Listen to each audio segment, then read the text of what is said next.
यह हरतालिका व्रत कथा शिव जी ने ही माँ पार्वती को सुनाई थी। शिव भगवान ने इस कथा में माँ पार्वती से उनका पिछला जन्म उन्हें याद दिलाया था। हे गौरा, पिछले जन्म में तुमने मुझे पाने के लिए बहुत छोटी उम्र में कठोर तप और घोर तपस्या की थी। तुमने ना तो कुछ खाया ना कुछ पिया, बस हवा और सूखे पत्ते चबाए। जला देने वाली गर्मी हो या कपा देने वाली ठंड, तुम डटी रही, हटी नहीं।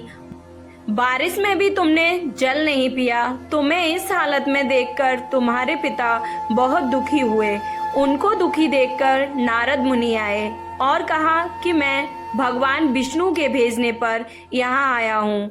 वह आपकी कन्या से विवाह करना चाहते हैं। इस बारे में आपकी क्या राय है, वह जानना चाहते हैं। नारद जी की बात सुनकर आपके पिता बोले, अगर भगवान विष्णु यह चाहते हैं तो उन्हें कोई आपत्ति नहीं है, परंतु जब ये सब तुम्हें इस विवाह के बारे में पता चला तो तुम बहुत दुखी हो गई थी। तुम्हारी एक सहेली ने तुम्हारे दुख का कारण पूछा तो तुमने कहा कि मैंने सच्चे मन से भगवान शिव का वरण किया है, किंतु मेरे पिता ने मेरा विवाह विष्णु जी के साथ तय कर दिया है। मैं विचित्र और धर्म संकट में हूँ। अब मेरे पास प्राण त्याग देने के अलावा कोई और उपाय ही नहीं बचा है। तुम्हारी सखी बहुत ही समझदार निकली। उसने यह कहा, प्राण छोड़ने का यहाँ कारण ही नहीं है। क्या है, संकट के समय में धैर्य से ही काम लेना चाहिए।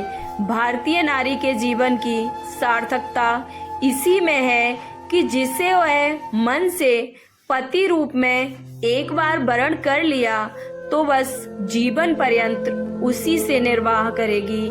मैं तुम्हें घनघोर वन में ले चलती हूँ, जो एक साधना स्थल भी है और जहाँ तुम्हारे पिता तुम्हें खोज भी नहीं पाएंगे। मुझे अब पूर्ण विश्वास है कि ईश्वर अवश्य ही तुम्हारी सहायता करेंगे।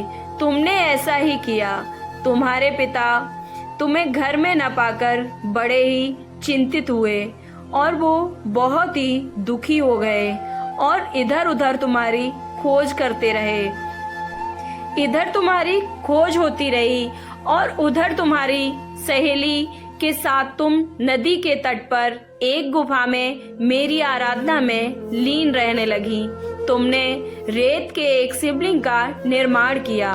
तुम्हारी इस कठोर तपस्या के प्रभाव से मेरा आसन हिल उठा और मैं शीघ्र ही तुम्हारे पास पहुंचा और तुमसे वर मांगने को कहा।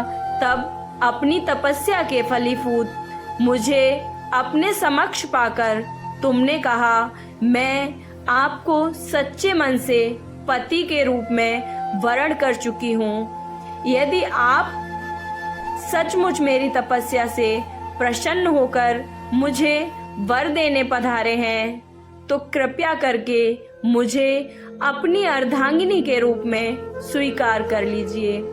तब तथास्तु कहकर मैं कैलाश पर्वत पर लौट गया और उसी समय गिरिराज अपने बंधुओं के साथ तुम्हें खोजते हुए वहां पहुंच गए थे।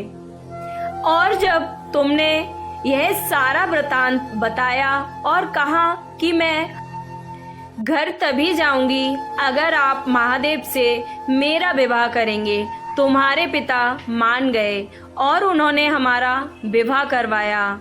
इस व्रत का महत्व यह है कि मैं इस व्रत को पूर्ण निष्ठा से करने वाली प्रत्येक स्त्री को मनवांछित फल देता हूँ। इस पूरे प्रकरण में तुम्हारी सखी ने तुम्हारा हरण किया, इसलिए इस व्रत का नाम हरतालिका व्रत हो गया।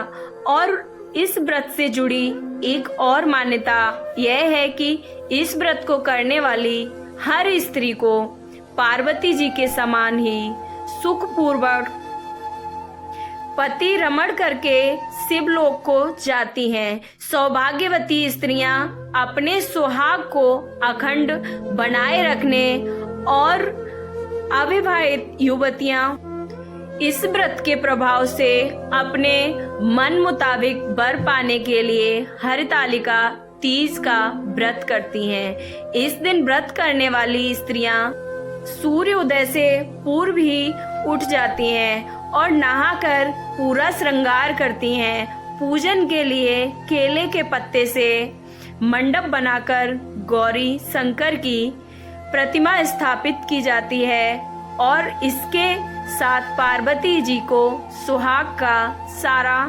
सामान चढ़ाया जाता है।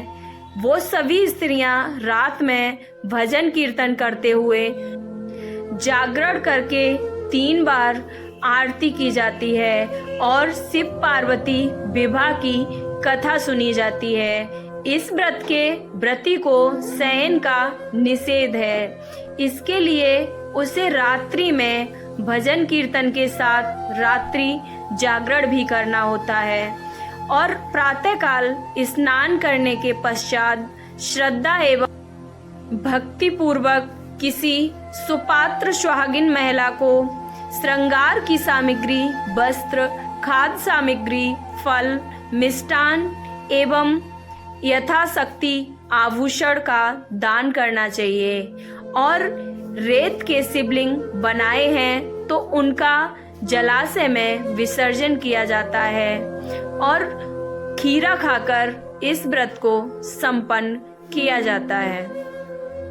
कहानी अच्छी लगी, व्रत कथा अच्छी लगी हो तो प्लीज लाइक एंड सब्सक्राइब। ओम नमः शिवाय।